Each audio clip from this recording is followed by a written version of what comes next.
Вот такие цветочки, люди. Что вижу, то и пою. Что вижу, то и пою. Вот такой садик, бэк-ярд. Это, это, наверное, сирень. Точно. Уже давно отцвела. Хризантема, правда, она цвела. Ну ладно. Вот такой домик, плавно переходящий в сарай-гараж. Ну, там света нету.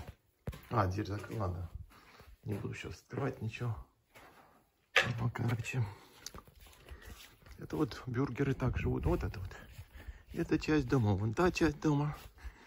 Что-то восстанавливали. Что-то старенькое. Лютики, одуванчики, цветочки. Ну, это везде дом. Везде дом. Ребятки. Ну, и гараж, соответственно. Все, пока.